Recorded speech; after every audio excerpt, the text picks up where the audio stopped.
Bonjour à tous. Ça marche? Vous m'entendez? Je vous propose un chiffre. 4. J'ai suivi les consignes. Bonne élève, syndrome de la bonne élève, j'applique immédiatement. Donc 4, quatrième temps fort de la journée. Juste avant de vous laisser parler nos intervenantes, je vais vous parler un petit peu de moi et du Crédit Agricole. Donc moi, je suis Neige Charles. J'ai le plaisir de travailler au quotidien avec les équipes Crédit Agricole Normandie et Normandie-Seine au service de l'économie et des entrepreneurs normands, donc c'est-à-dire vous. Et j'ai aussi le plaisir chaque année de voir un petit peu plus de collaboratrices et de collaborateurs Crédit Agricole venir, nombreux, aujourd'hui par dizaines. Et s'ils s'en sentent l'envie, ils peuvent se faire entendre. Merci les filles, j'entends plus de filles que d'hommes, mais d'une année sur l'autre, ça va progresser, j'en suis sûre. On a eu plein de conseils aujourd'hui sur oser, est-ce facile, pas facile. En tout cas, ce qui est sûr, c'est que c'est pas inné, hein, on n'est pas avec, enfin pas tous en tout cas, mais qu'il y a des outils, il y a des méthodes. Alors, j'ai envie de vous dire, en cette période de fin d'année, je vais m'autoriser un cliché. À l'approche de Noël et de 2023, pour Noël, faites-vous le cadeau d'oser être vous-même. Et pour 2023, prenez une seule bonne résolution, mais celle d'oser. Et si on écoute notre précédente intervenante, de ne pas procrastiner parce que ce serait de la mauvaise foi. J'appelle donc maintenant Sophie Ibora à nous rejoindre sur scène. Enfin, à me rejoindre, je suis pour le moment encore seule.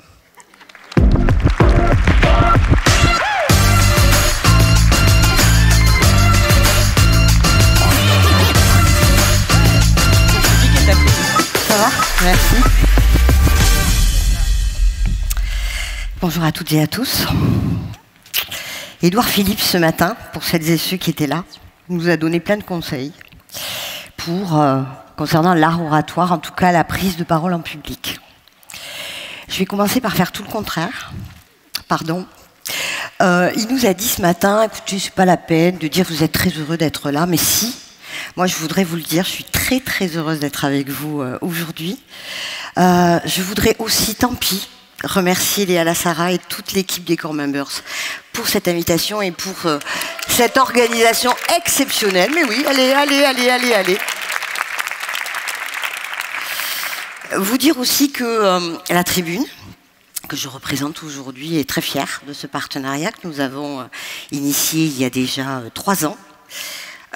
Vous dire encore que la Tribune est un média économique qui ouvre ses portes à celles et ceux qui font l'économie, ici, en Normandie, mais aussi partout en France, à celles et ceux qui entreprennent, à celles et ceux qui osent progresser dans leur parcours, prendre des postes à responsabilité. Voilà, donc une fois que j'ai fait tout ce qu'il ne fallait pas faire, je vais essayer de suivre son conseil. Édouard Philippe a dit ce matin qu'il fallait, pour introduire un sujet, une entame. Eh bien, figurez-vous que je l'ai, l'entame. Je vais la lire, ça aussi, il ne faut pas le faire, hein, mais je vais le faire quand même.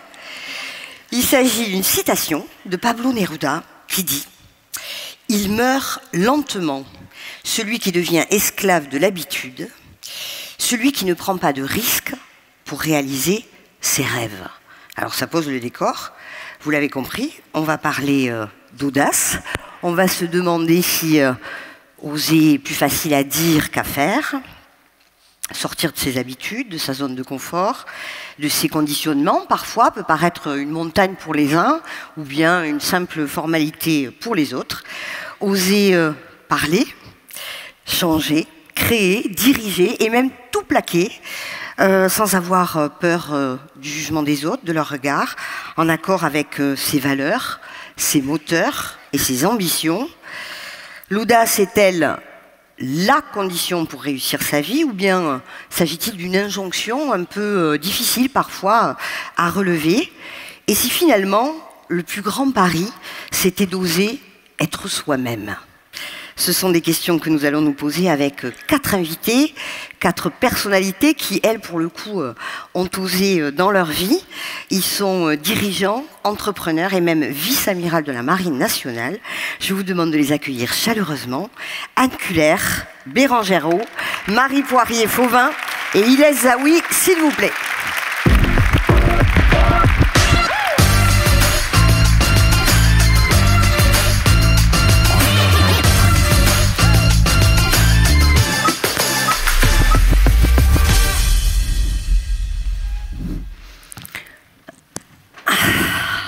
Allez, installez-vous. On est pas mal là, non? Qu'est-ce que vous en dites? Allez. Bonjour à tous les quatre, bienvenue. Merci d'avoir accepté cette invitation. En préparant cette séquence, je vous ai fait un peu travailler. Je vous ai demandé à chacun et chacune de nous donner 4 dates clés pour nous raconter votre parcours, des dates importantes. Oui. On va commencer avec vous, Bérangère O. Vous êtes directrice Opération France pour Big Mama, qui est un groupe de restauration italienne. Allez, on vous écoute, vos 4 dates clés en quelques mots, s'il vous plaît. Bonjour à tous.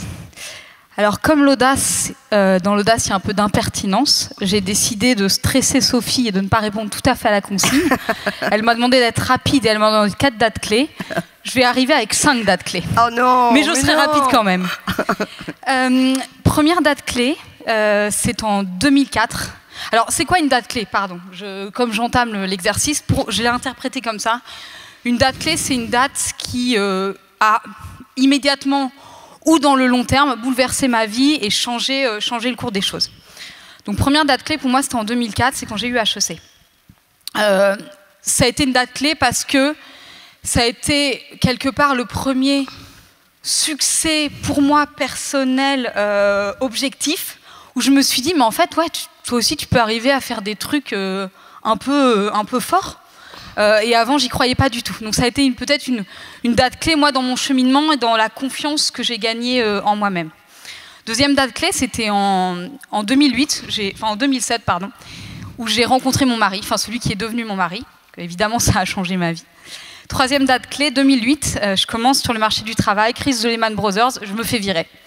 Et là, je voulais en parler, c'est ça ma 5e que j'ai rajoutée, mais je me suis dit que c'était intéressant d'en parler, on ne parle pas assez d'échecs. Évidemment, il y avait un contexte, il y avait plein de choses qui faisaient que ce n'était pas de ma faute, mais en fait, moi, je l'ai vécu comme un super échec, et c'est l'échec qui a été le plus fondateur de tout mon parcours, parce que, je me suis retrouvée face au vide, très vite, et après, j'ai plus jamais eu peur du vide, ce qui fait écho à ce qu'on a pu entendre ce matin sur nos entrepreneurs qui disaient quand on a testé une fois, quand on a tenté une fois, c'est facile de tenter, enfin c'est plus facile de tenter une deuxième ou une troisième, parce qu'on sait qu'on l'a fait. Moi c'est pareil. J'ai eu ce moment de vide, j'avais pas de boulot, j'avais rien, j'étais au chômage. Et en fait j'ai plus jamais eu peur de perdre mon boulot par la suite parce que je sais que c'était faisable. Troisième date clé. Alors désolée, elle était avant, je mélange, mais on s'en fout de la chronologie. Troisième date clé, dernière année d'école, je voulais partir à l'étranger. J'avais postulé pour aller une année à l'université du Michigan, qui était une des plus belles universités. Évidemment, je me suis plantée aux entretiens parce que, plein de raisons, il y avait une place et elle n'était pas pour moi. Et là, on m'a dit, c'est simple, soit tu fais ta dernière année sur le campus, soit tu pars en Corée du Sud. Alors, à l'époque, il n'y avait pas Google Maps, donc j'ai pris un atlas, parce que je ne savais pas où était la Corée du Sud, pour être honnête. Et je me suis dit, allez, bingo, je pars en Corée du Sud. Et là, pareil, ça a changé ma vie à bien des égards. Et dernière date clé, c'est le jour où je suis devenue mère. Parce que je pense que ça fera écho probablement à beaucoup d'hommes et de femmes dans la salle qui ont pu devenir parents. Je pense que c'est la date la plus bouleversante de toute mon existence. Voilà. C'est bon pour les dates clés. Ça y est? Ouais. Super. Je reste avec vous, on va rester avec vous, Bérangère. Puisque vous ouvrez le bal, quelle est votre définition de l'audace? Alors déjà, j'aime bien ce choix du mot de l'audace. Première chose, évidemment, quand on dit audace, on pense tous à courage. Mais déjà, l'audace, à la différence du courage, est féminin. Et je trouvais que le choix de ce mot pour aujourd'hui était particulièrement intéressant. Et ensuite, dans l'audace, moi, il y a 2 choses qui me plaisent. Le premier, c'est pas exactement le courage, parce qu'il y a un truc d'un peu plus léger dans l'audace. Il y a un truc qui relève aussi un peu du culot et de l'impertinence, et que j'aime parce que ça, c'est quelque chose qui me ressemble. C'est-à-dire que moi, je suis pas quelqu'un qui va à fond sur des pistes noires ou qui saute en parachute. J'ai pas ce courage de l'adrénaline. Par contre, j'ai ce courage d'oser dans le quotidien, d'aller dire des choses, d'aller parler à des gens importants parce que je les croise et je vais dire quelque chose. Et ça, c'est le côté un peu impertinent, un peu hors des normes, un peu... C'est pas grave, les conventions, c'est pas grave. En fait, l'audace, c'est aller faire des choses qu'on sent parce qu'à un moment, on a envie d'aller quelque part. Donc ça, c'est le premier axe que je trouvais intéressant et qui est plus léger et qui n'est pas contenu dans le courage. Et le deuxième axe, c'est celui du courage. L'audace, c'est en fait, c'est de dire à un moment, je vais aller planter mon drapeau sur cette montagne et tout faire pour y aller. Et ça, c'est quelque chose aussi qui, dans mon parcours et dans ma façon de fonctionner, est super important. À partir du moment où, si on veut mettre son drapeau, en fait, on y va et c'est tout. Et c'est ça, pour moi, l'audace. Très bien. Anne Culler, c'est à vous. Vous êtes vice-amiral de la Marine nationale. Vous êtes d'ailleurs la première femme à avoir occupé ce poste. Allez, vos 4 dates clés, c'est quoi? Alors, je garde mes 4 dates clés dans le mode professionnel, on va dire. Et ça commence en 1969. J'ai 12 ans. Et il y a un bus qui passe devant chez moi. Et dans ce bus, il y a des femmes en uniforme bleu. Je sais, j'habite en Savoie, donc ce n'est pas des marins. Ce sont des femmes de l'armée de l'air, de la base de l'armée de l'air qui est à côté. Et j'ai 12 ans et je trouve ces uniformes absolument fabuleux. Deuxième date clé, 1981. Ma maman me fatigue. Elle est maman seule, divorcée, il faut que sa fille travaille, et je fais traîner, et je fais des études de langue, j'ai un BTS, et je voudrais être danseuse. Autant vous dire que c'est assez moyen comme choix, vu de son côté. Et donc pour lui faire plaisir, je suis une gentille petite fille, une gentille jeune fille, on va dire. Eh bien, je me dis, mais finalement, ces femmes en bleu, c'était pas si mal que ça. Allons voir ce qu'il y a d'intéressant dans l'armée de l'air. Et puis le hasard fera que ce ne sera pas l'armée de l'air. Je vais passer un concours interarmée, armée de l'air, marine, armée de terre. Autant vous dire que j'ai mis l'armée de l'air en premier parce qu'évidemment, je vais faire pilote. Mais que non, ça n'a pas marché. Et que c'est la marine qui m'a choisie. Et que j'avais vu la mer une seule fois dans ma vie. Et que quand je suis arrivée à Cherbourg, terminus du train, ça m'a fait très drôle. Troisième date clé, 1993, je dis oui, je suis volontaire pour embarquer. Parce que figurez-vous qu'entre 1981 et 1993, je suis restée à terre, parce qu'à l'époque où j'ai passé le concours, les femmes ne pouvaient pas embarquer ni commander, bien sûr. Et donc en 93, la marine ouvre enfin cette possibilité. Il va y avoir 2 bateaux à équipage mixte, un à Toulon, un à Brest. Et je dis oui. Alors, je fais comme Édouard Philippe ce matin, mais moi je le baisse un peu. Bon, en fait, je dis oui. Et ça va se terminer par un grand oui, parce que derrière tout ça, j'ai mon mari, qui va être mon mentor également, qui va me dire « Ouais, tu peux !» 1993. 2009, je dis non. Et non, parce qu'à l'époque, donc j'avais embarqué, j'avais commandé, j'avais commencé à faire des opérations, et à ce moment-là, on me dit « Vous allez travailler dans les ressources humaines », comme l'a fait votre prédécesseur, enfin une prédécesseur avant vous, qui a terminé d'ailleurs la première contre-amirale, donc 2 étoiles. Donc je précise, moi je suis 3, un petit peu plus. J'ai commandé, j'ai navigué, elle c'était une génération un peu plus ancienne. Vous allez faire comme elle, donc dans les ressources humaines. Et je dis non, moi je veux faire des opérations, j'aime, j'ai les 2 pieds dedans, j'ai commencé, je veux continuer. Donc c'était une bagarre quand même de quelques mois. Et qu'est-ce que j'ai eu raison de faire ça ? Puisque mon dernier poste dans la marine, ça a quand même été sous-chef des opérations de la marine. Et à ce titre, j'ai pu conseiller le chef d'état-major de la marine pour envoyer le Charles de Gaulle et son escorte en opération dans le golfe arabo-persique. Super, bravo. Alors quand même, Anne, spontanément comme ça, moi j'ai quand même envie de vous demander comment on peut être audacieuse dans un milieu si normé, si hiérarchisé, si réglementé. Qu'est-ce que ça veut dire d'être audacieuse dans la marine nationale? Je vais être une immense déception pour vous. Parce qu'en fait, je n'étais pas audacieuse. Alors, je dois vous révéler un secret, qu'il ne sera plus, bien sûr, peut-être au moment où je vais vous le révéler. J'avais un syndrome de l'imposture. Jusqu'au bout de ma carrière. Donc autant vous dire que l'audace, moi, c'est un mot qui n'était même pas dans mon vocabulaire. C'était à tel point, pour vous dire à quel point il était bien ancré, je mets comme ça parce que pour ceux qui connaissent, ça fait un petit alien. Vous savez, l'alien qui est là et qui jaillit quand on n'en a pas envie. Là. Bon, il était là, quoi.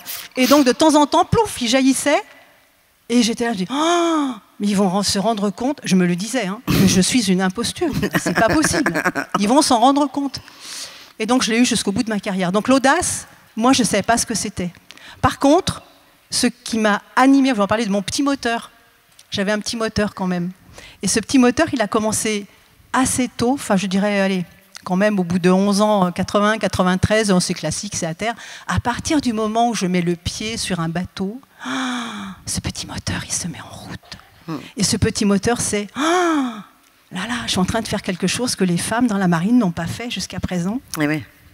Et donc là, c'est même pas de l'audace, c'est ce défi, là, je l'aime bien. Ça me plaît bien. Et puis le jour où mon commandant, au bout de 6 mois de bateau, me dit, mais Culler, parce qu'on ne s'appelle pas par les prénoms sur les bateaux, Culler, est-ce que vous avez envisagé de devenir commandant de bateau? Je ne dis pas que le ciel me tombe sur la tête, mais je me souviens très bien de ce jour-là, les bras m'en tombent, on va dire. Non, mais je veux bien. Ça a commencé comme ça. Donc vous voyez, l'audace, moi, ce n'était pas dans mon vocabulaire, mais ça ne m'a pas empêché, ce qui prouve bien qu'on a des stratégies que l'on n'imagine même pas. Bien sûr, merci. Marie Poirier-Fauvin, c'est à vous. Vous êtes directrice générale chez Paul Marius, une marque de maroquinerie qu'on connaît bien ici en Normandie, mais qu'on connaît désormais partout sur le territoire. Vous dirigez cette entreprise avec votre mari, Florian Poirier. Allez, vos dates clés, à vous. Bonjour à toutes et à tous. Merci d'abord pour m'avoir invité à ce forum. C'est vraiment un plaisir de venir partager mon expérience et de pouvoir entendre aussi toutes ces belles expériences. C'est très inspirant. Les dates clés, je vais être très scolaire. Moi, j'en ai bien 4. Ma première date clé, je veux dire que c'est 2013. 2013, c'est un vrai tournant pour moi. Parce qu'après avoir... été pendant 7 ans, avoir suivi pendant 7 ans des études de droit. Je me prédestinais donc à une carrière d'avocate, parce que j'avais eu la chance de rencontrer quelques années auparavant un avocat, Maître Vigier, qui m'avait transmis une passion, la passion nécessaire pour entreprendre ces 7 années d'études. Eh bien, au bout de 7 ans, je m'aperçois que finalement, je peux me poser une question. Est-ce vraiment le métier que j'ai envie d'exercer les 40, 50 60 années à venir, je me pose cette question. Et pour moi, l'audace, c'est aussi parfois se poser justement des questions. Hein. On n'est pas toutes pareilles. Pour le coup, voilà, à partir du moment où je me pose cette question, est-ce que c'est véritablement le métier que j'ai envie d'exercer malgré le fait d'avoir fait 7 années d'études pour devenir avocate? Eh bien, j'ai le choix de suivre une voie toute tracée en devenant avocate ou d'emprunter un chemin bien plus incertain, puisqu'à ce moment-là, je ne sais pas du tout ce que je vais faire d'autre. Donc voilà, 2013, c'est vraiment ça. C'est vraiment là, j'entreprends de prendre ce chemin qui va être très incertain, avec beaucoup d'imprévus, dans lequel je vais forcément commettre des erreurs. Je vais surmonter des échecs, évidemment. Je vais également faire de très belles rencontres et avoir l'opportunité, justement, de saisir et de relever des nouveaux challenges. Donc, à partir du moment où on fait ce choix-là, eh bien, qu'est-ce qu'on fait avec un Master 2 en droit privé? Eh bien, on peut faire beaucoup de choses. Encore faut-il savoir ce qu'on va faire. C'est à partir de ce moment-là, je vais beaucoup me chercher. Et après avoir occupé de différents postes, hein, j'ai été vendeuse dans une boutique en prêt-à-porter, j'ai été juriste dans un grand siège social, et j'ai été consultante en recrutement dans un cabinet. Et suite à toutes ces expériences, j'arrive à ma deuxième date clé, qui va être du coup, j'occupe un poste de consultante en recrutement, et cette expérience qui se solde c'est une belle expérience, j'ai appris beaucoup de choses, mais qui se solde par un échec, puisque finalement je suis mise à la porte parce que je ne remplis pas les objectifs commerciaux qui sont fixés. Et là, j'ai la possibilité d'intégrer, de rejoindre l'aventure Paul Marius, qui a été créée quelques années plus tôt par mon mari. Et là, c'est pareil. Est-ce que je le rejoins? Et là, il faut oser se poser la question, justement. Une fois de plus, je me pose la question. Je ne fonce pas sans me poser de questions. Moi, je me suis posé la question, est-ce que c'est le bon moment pour y aller? Et en l'occurrence, là, quand on se pose des questions, on cherche des réponses aussi. Et en l'occurrence, pour moi, ce n'était pas le moment. Je n'avais pas suffisamment réalisé de choses de mon côté pour avoir cette envie suffisante et cette audace pour rejoindre cette aventure qui était en pleine expansion. Donc là, on arrive à octobre 2015, où je décide de créer ma propre entreprise en ayant du coup capitalisé sur ces différentes expériences passées. Et je crée mon entreprise Réseau Prométis, où l'objectif est de mettre en relation des entreprises qui ont des besoins ponctuels avec des experts qui ont des compétences en qualité, en ressources humaines, en droit ou en finance. Et là, de cette expérience-là, je vais véritablement me découvrir et me confronter à beaucoup de choses, puisqu'il va falloir que je rencontre les chefs d'entreprise, que je comprenne leurs enjeux, que je me confronte aussi à la prospection, parce qu'il va falloir prospecter des entreprises, et là je suis toute seule pour le faire, évidemment, et je vais essayer de développer cette capacité à essayer d'analyser, de déceler dans ces différents experts ce qu'ils vont pouvoir apporter aux entreprises. Il va falloir aussi se confronter au milieu aussi des avocats, parce qu'il va falloir construire des contrats. Enfin, c'est particulier, il faut tout développer de l'événementiel pour promouvoir son entreprise. Voilà, ça a été une vraie expérience, ce qui m'amène aussi à arriver en 2018. 2018, j'ai de nouveau cette opportunité de rejoindre l'aventure Paul Marius. Et c'est là que c'était important de se poser la question en 2015, c'était le moment ou pas, parce que grâce à cette expérience que j'ai développée en développant moi-même et en créant ma propre entreprise, j'avais réussi à capitaliser suffisamment d'expérience pour cette fois avoir l'audace de rejoindre Paul Marius. Donc en 2018, Paul Marius, c'était 50 collaborateurs, on réalisait 15 millions de chiffres d'affaires. Et là, clairement, j'ai réussi à développer cette entreprise, à accompagner le développement de cette entreprise grâce aux expériences que j'avais pu développer au niveau du recrutement, au niveau des enjeux des autres entreprises que j'avais pu rencontrer. Et donc je rejoins l'entreprise en tant que responsable des ressources humaines. Et là, je vais recruter plus de 80 collaborateurs en l'espace d'1 an. Et pour amener l'entreprise à aujourd'hui, voilà, on va être aujourd'hui 190 et on réalise 35 millions de chiffres d'affaires. Donc voilà, il aura fallu avoir développé toutes ces expériences avant de rejoindre Paul Marius. Et voilà, c'était vraiment nécessaire. Et la quatrième date, c'est 2020. 2020, c'est une année, alors c'est assez personnel et professionnel, dans un contexte très incertain. En 2020, il y avait beaucoup de flou. Je relève de nouveaux défis, j'ai une nouvelle responsabilité, je deviens maman et à la fois je deviens directrice générale de l'entreprise Paul Marius. Voilà les 4 dates clés qui résument. Parfait. Merci. Merci Marie. Merci. Bravo.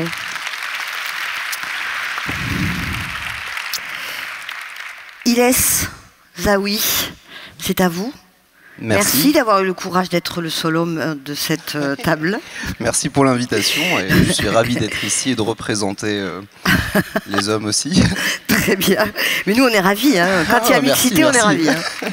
Alors, Ilès, vous êtes PDG de Conscience Robotique. C'est une start-up que vous avez créée il y a 4 ans maintenant, qui, si j'ai bien compris, allie l'intelligence artificielle et la robotique.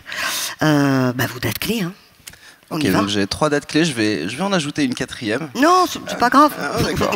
Je vais respecter les règles, histoire d'être invité les prochaines fois aussi. Je vais commencer par une première date qui remonte à loin. Donc c'était le début des années 90. J'avais encore que peut-être 5 ou 6 ans. Et en fait, c'est la première fois où j'ai utilisé un ordinateur. Et là, ça m'a perturbé. En fait, j'imaginais tout ce qui était possible de faire avec.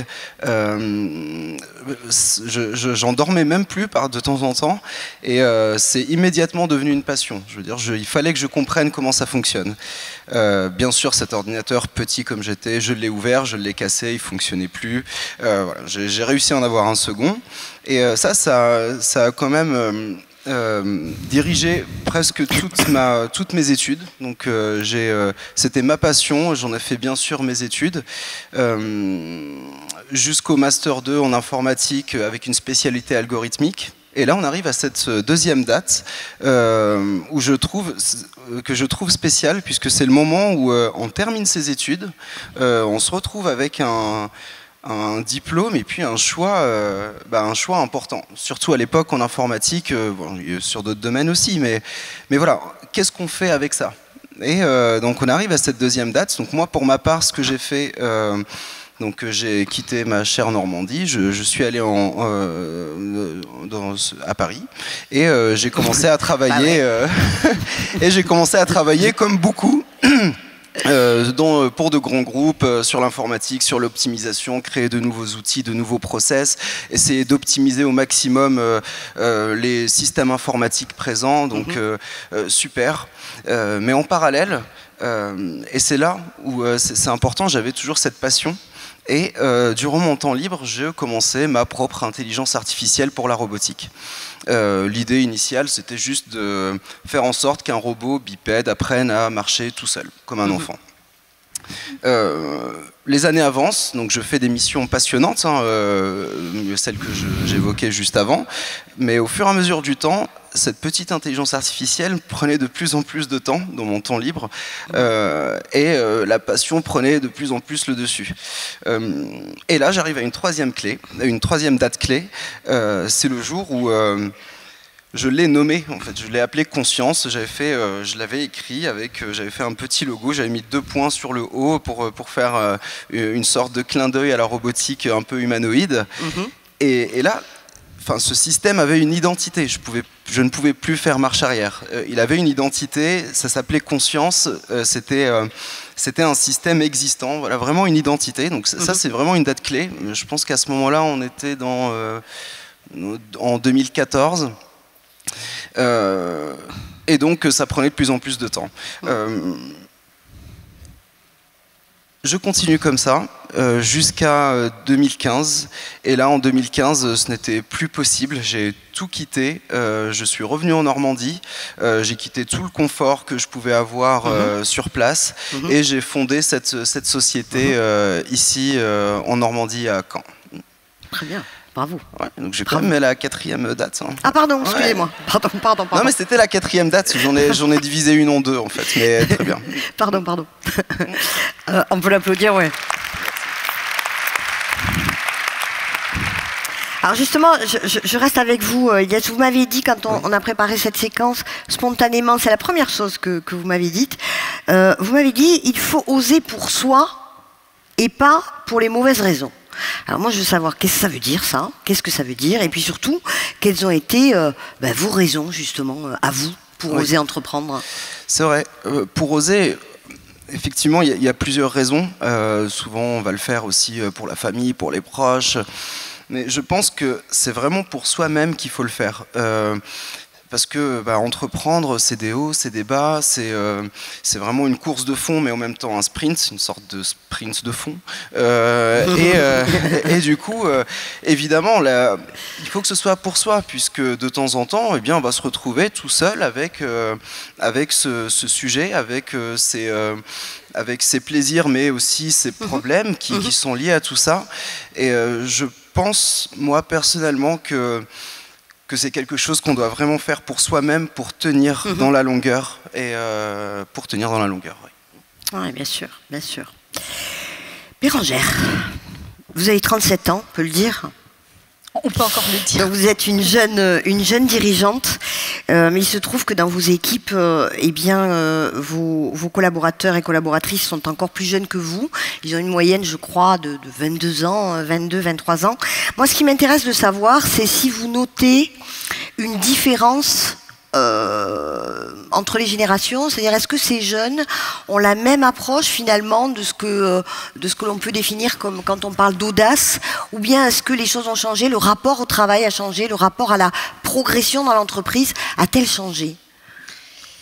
Alors c'est une question un peu pente glissante, donc je ne veux surtout pas tomber dans le cliché ou faire des cases et dans lequel on met les gens, donc je mets des biais avant de répondre. D'abord, je suis dans un secteur particulier qui est le secteur de l'hôtellerie-restauration, donc avec un type de profil particulier. C'est des gens qui n'ont pas forcément un background académique, qui se lancent un peu, qui souvent arrivent dans le métier par la force des bras, qui se lancent parfois un peu par hasard, ou parfois et qui restent ou pas.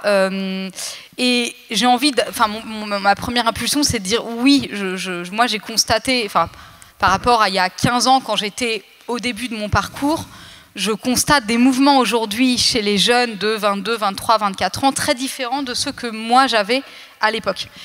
Première chose, aujourd'hui, ils demandent un vrai équilibre de vie entre vie pro et vie perso.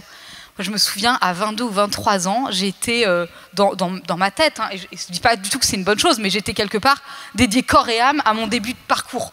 Donc on pouvait me demander de rester à n'importe quelle heure, voilà, on me demandait quelque chose, je le faisais parce que je me disais, c'est le moment, il faut que je prouve, il faut que j'avance. Et eux, ils veulent arriver aux mêmes choses, ils ont de l'ambition, ils veulent progresser, ils ont de la vision sur leur chemin, mais par contre, ils ne veulent pas le faire à n'importe quel prix. Et donc, ils posent leurs conditions sur la table. Et puis moi, je suis dans un secteur où, en plus, la ressource est rare. Donc, quelque part, on est obligé de s'adapter aussi aux conditions qu'on pose. Je trouve en soi que c'est plutôt une bonne chose, parce qu'en fait, les conditions de réclamer un bon équilibre de vie pro-perso, de ne pas travailler quand on est off, toutes ces choses-là semblent assez naturelles, finalement. Donc, ils ont raison de le demander. Mais c'est un peu surprenant par rapport à des générations dont la mienne a fait partie, où on n'osait pas du tout demander ça. Donc je trouve que c'est une bonne évolution et c'est un vrai changement. Et c'est pas évident quand on est manager, parce que une partie de nous, on a envie de se dire, en fait, moi je suis passée par des difficultés, tu vas passer par les mêmes, et puis c'est tout, quoi. Et puis en fait, on raisonne en se disant que c'est plutôt un bon mouvement. Donc ça c'est sur la partie différence. Après, les similitudes, c'est celle que je disais, c'est l'ambition, elle est là, l'envie de grandir, elle est là, et je dirais peut-être elle est moins gentrifiée qu'avant. C'est-à-dire qu'aujourd'hui, l'ambition, je la vois chez les femmes et chez les hommes, enfin chez les jeunes femmes et chez les jeunes hommes de manière assez indifférenciée. Il y a moins de... Je vois moins de blocage. Il y en a toujours, on n'est pas sorti de cette affaire-là du tout, mais il y en a moins, je trouve, qu'il y a 15 ans quand moi je commençais. D'accord, merci. Anne. Bon, le moins qu'on puisse dire, c'est que vous évoluez dans un milieu plutôt masculin, hein, on peut le dire. Est-ce que vous m'avez parlé au téléphone de cette fameuse injonction. C'est vrai que nous, les femmes, on nous dit il faut oser, il faut y aller, bon voilà. On peut le prendre comme une injonction. Est-ce que vous pensez que les femmes sont préparées à ça ? Est-ce qu'elles sont bien préparées à ça? Et finalement, est-ce que les femmes ont plus de freins? Est-ce que c'est de l'ordre du mythe ou pas? Est-ce que les femmes sont moins enclins à oser, selon vous? Alors, ce que je voulais dire avec cette affaire d'injonction, c'est qu'effectivement, d'abord, c'est à l'impératif, le oser, c'est allez-y. Et moi, la question que je pose, c'est ok, si on n'y va pas, qu'est-ce qui se passe? On est nul?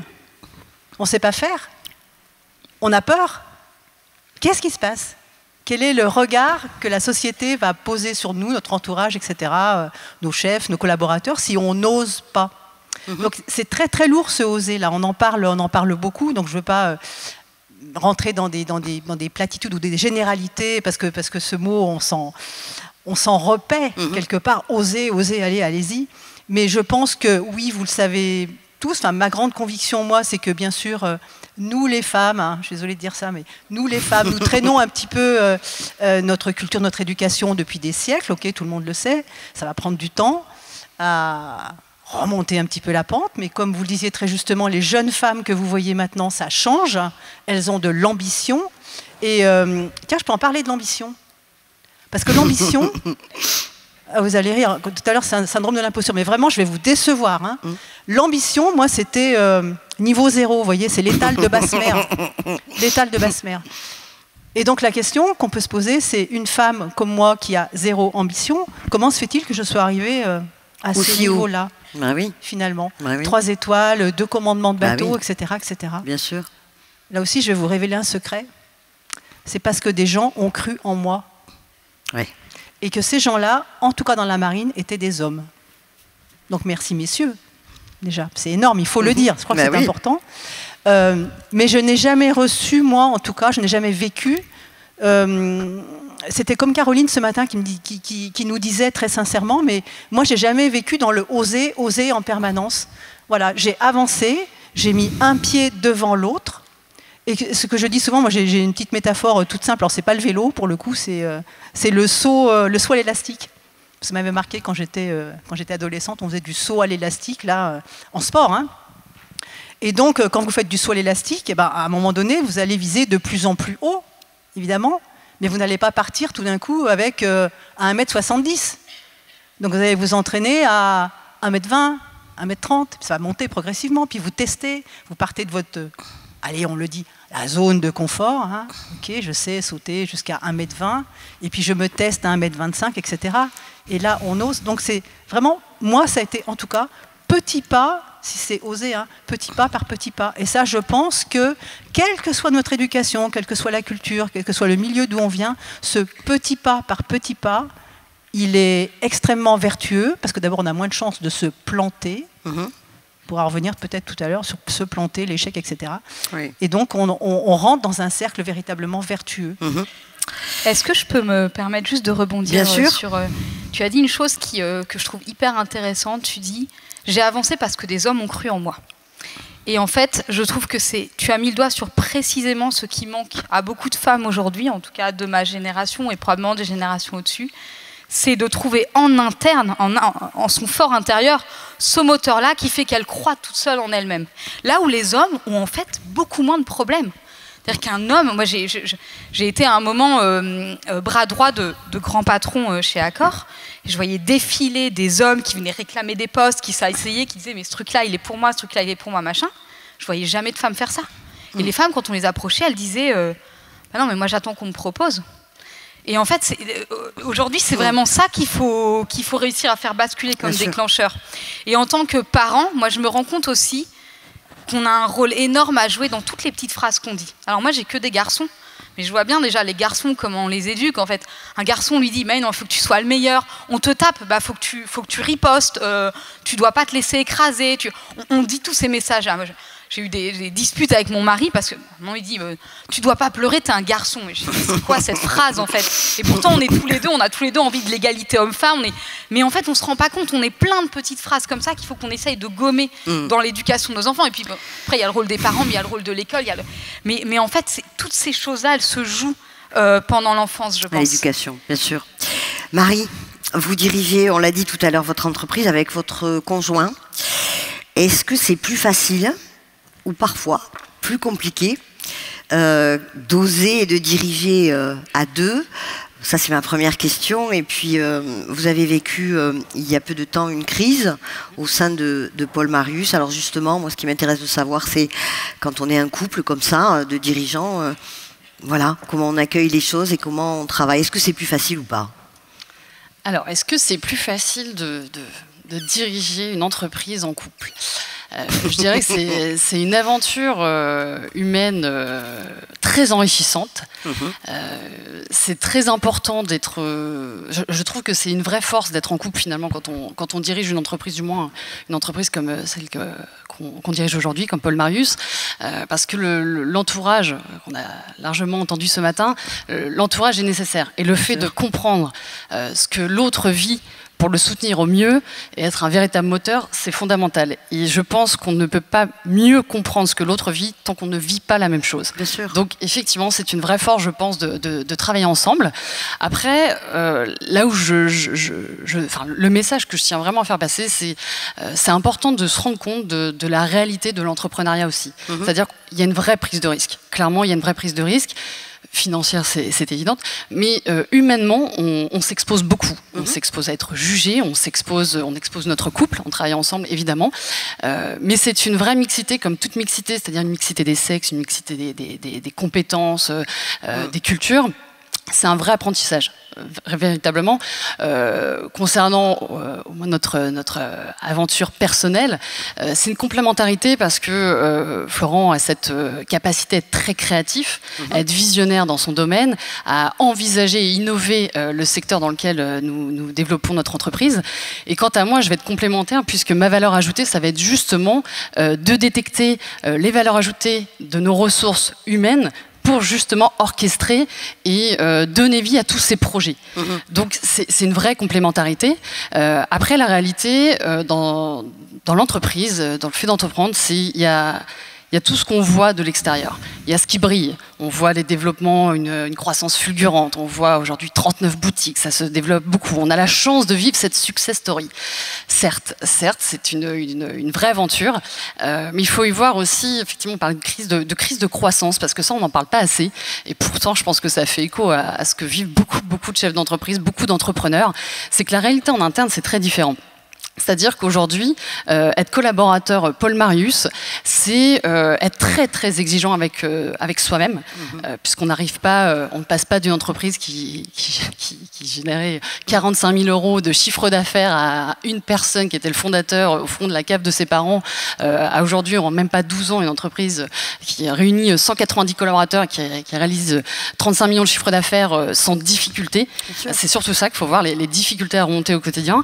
Donc un collaborateur Paul Marius, et a fortiori ses dirigeants, c'est beaucoup d'exigences, c'est beaucoup de remise en question, c'est une énergie folle à déployer au quotidien pour relever les enjeux, entreprendre des projets, parce que l'entrepreneuriat, on en parle, hein, c'est pas que être chef d'entreprise, entreprendre, c'est aussi être un collaborateur qui entreprend des projets, qui nous dépassent très souvent, parce que finalement, aujourd'hui, chez Paul Marius, on gère des projets qui sont dignes de grosses structures, de gros groupes, qui sont donc câblés pour ça, qui ont les outils pour ça, et nous non, on doit relever ces défis au quotidien avec l'organisation d'une PME familiale qui se veut rester familiale.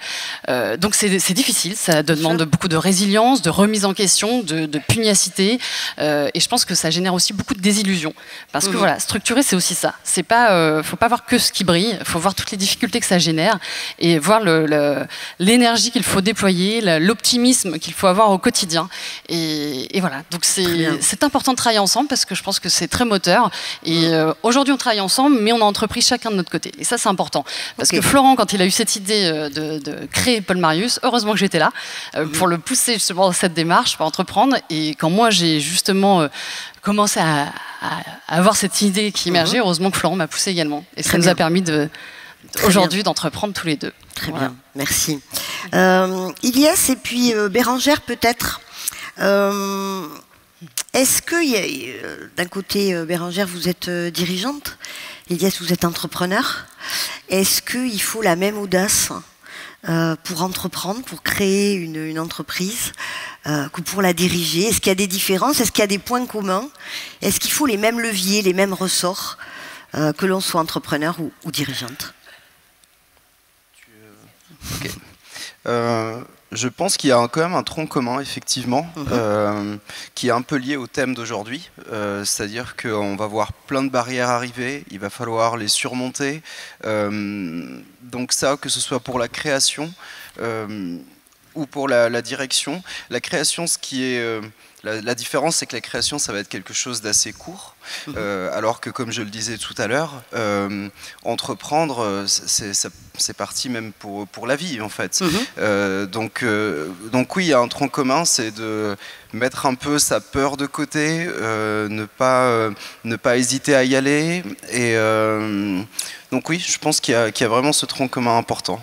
Qu'est-ce que tu en penses? Si je dois compléter, je dirais qu'effectivement, c'est le même mouvement de fond. C'est-à-dire, pour reprendre ce que Corinne disait ce matin, pour ceux qui étaient là ce matin, c'est en fait, entreprendre, c'est accepter d'être toujours sur ce démarrage de vélo où vous êtes en déséquilibre.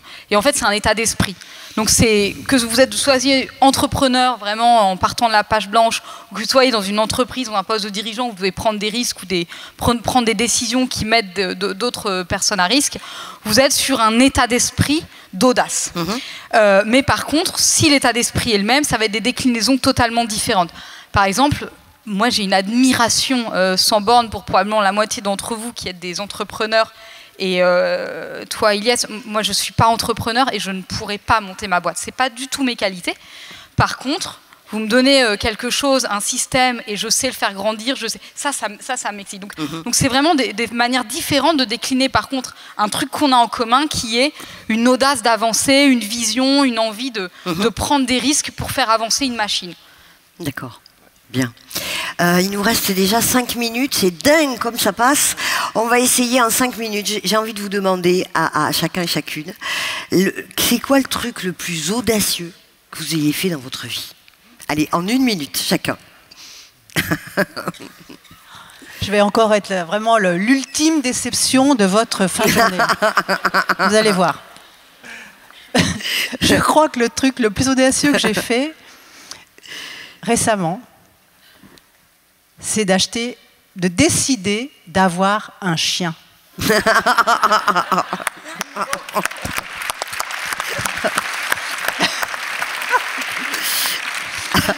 Donc Donc je peux m'arrêter là, mais je peux expliquer pourquoi j'estime que c'est audacieux. Mais alors super vite. Je fais super vite, parce que ce chien, je savais qu'il allait bouleverser notre vie, notre rythme de vie.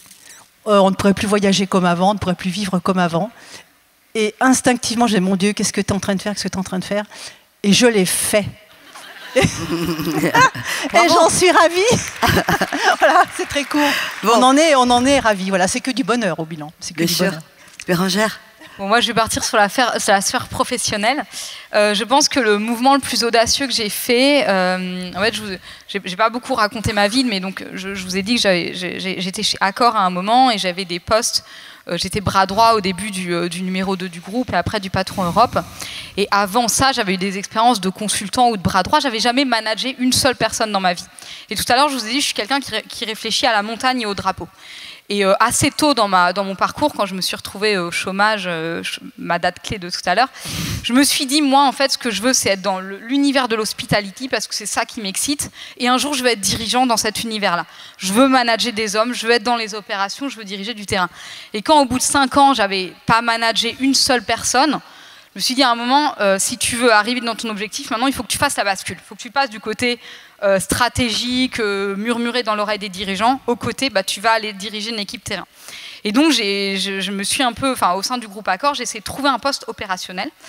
Ça a été compliqué parce que tout le monde me disait, mais en fait, t'es stratège, qu'est-ce que tu vas aller faire sur le terrain? Tu vas t'ennuyer, c'est pas pour toi. Machin. Donc, personne vraiment comprenait cette démarche-là.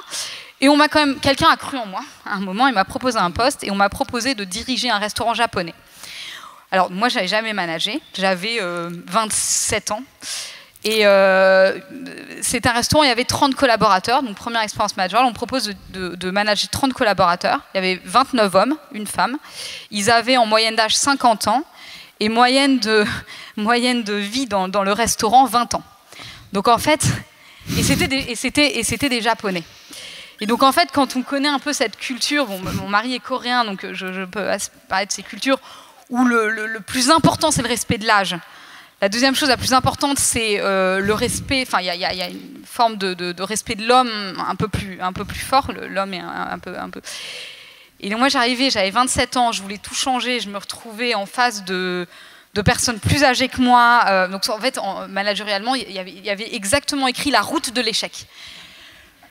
Je me suis dit, non, mais j'y vais, en fait. Parce que, alors, je vais vous dire un truc, c'est mon petit secret à moi. Je me suis dit, en fait, si t'échoues, tout le monde s'attend à ce que t'échoues. Donc si t'échoues, c'est pas grave. Et puis si tu réussis, c'est cool.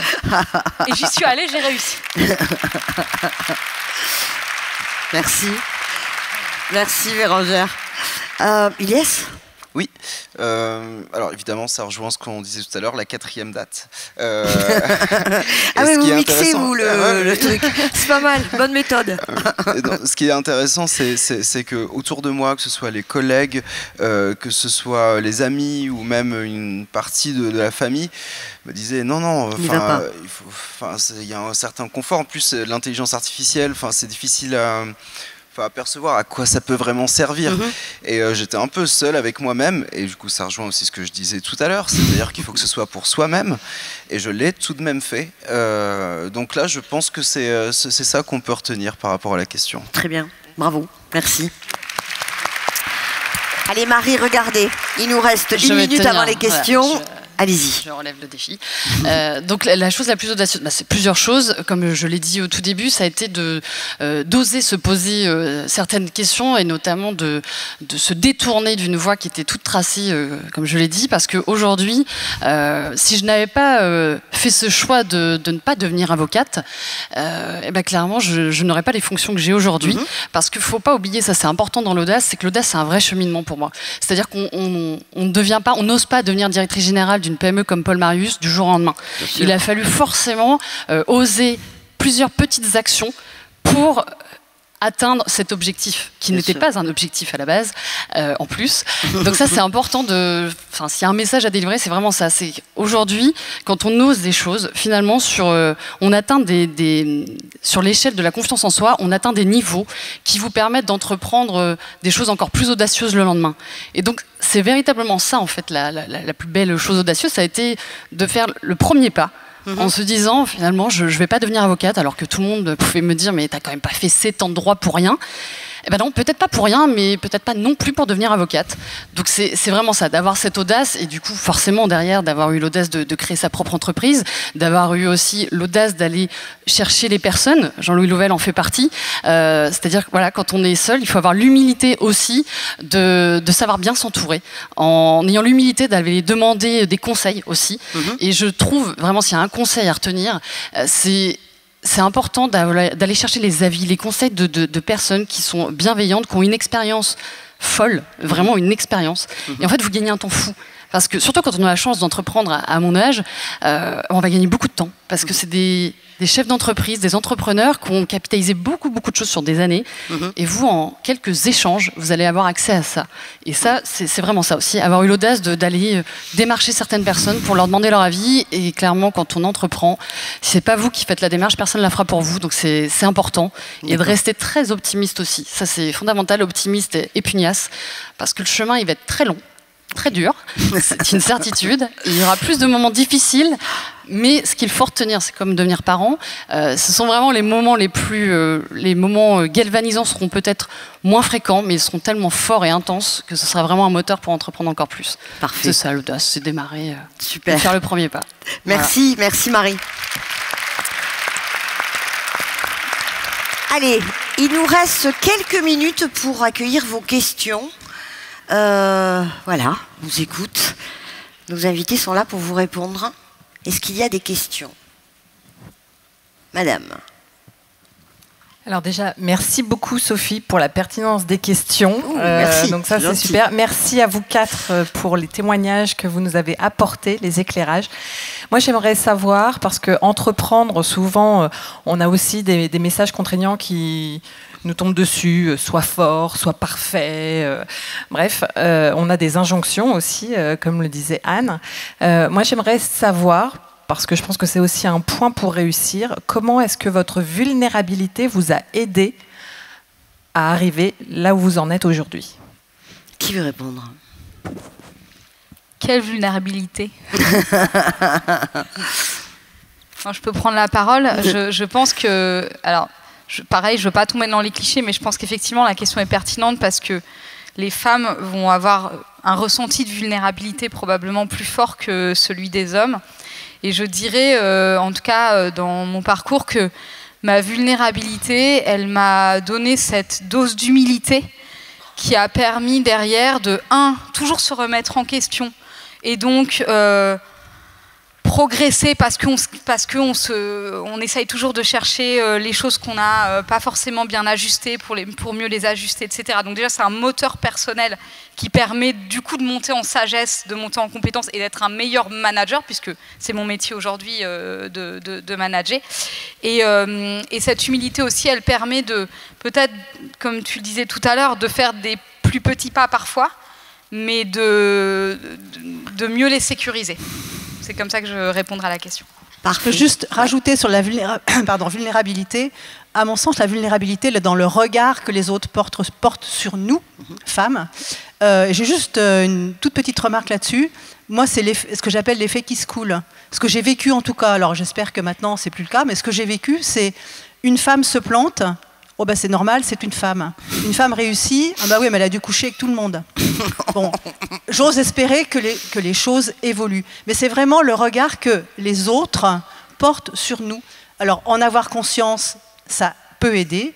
En tout cas, en ce qui me concerne, c'est vraiment une expérience personnelle, je n'ai jamais eu, conscience, moi, d'une quelconque vulnérabilité dans l'exercice de mes fonctions, qui pourtant étaient effectivement au sein d'un milieu d'hommes qui ne pouvaient que me regarder comme une dangereuse intrigante, probablement.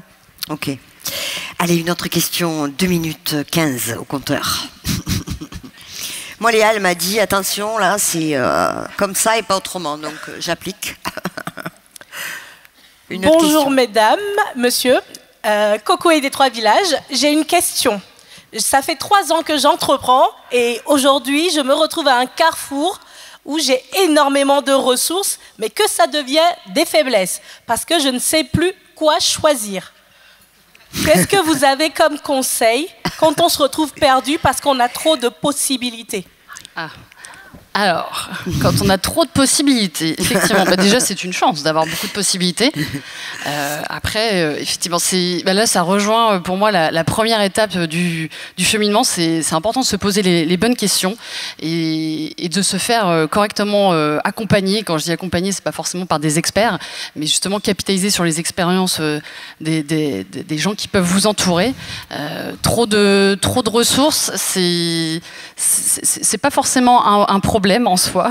Encore faut-il effectivement les positionner aux bons endroits, et c'est là que pour moi l'intelligence collective est fondamentale, parce que on entend souvent quand on est plus nombreux, on va plus loin. Surtout que la mixité permet vraiment de se confronter à des pensées limitantes qu'on peut avoir, c'est une réalité, et d'échanger justement. Alors quand on dit trop de ressources, ça peut être multiple, hein. Je ne sais pas ce que c'est en l'occurrence, c'est trop de ressources humaines, trop de ressources c'est financière, bon, c'est rarement un problème. Pardon?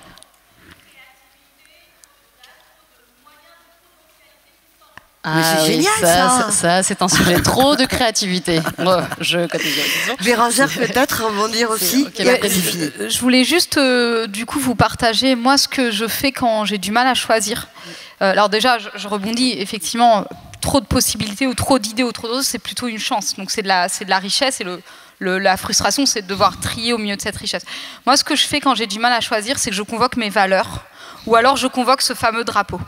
C'est-à-dire si par exemple, je me dis, moi, mon prochain boulot, je veux que ça ait un sens pour la planète, et ben peut-être que dans les 15 idées que je vais lister, je vais choisir celle qui correspond le plus à ce drapeau que j'ai mis sur la montagne.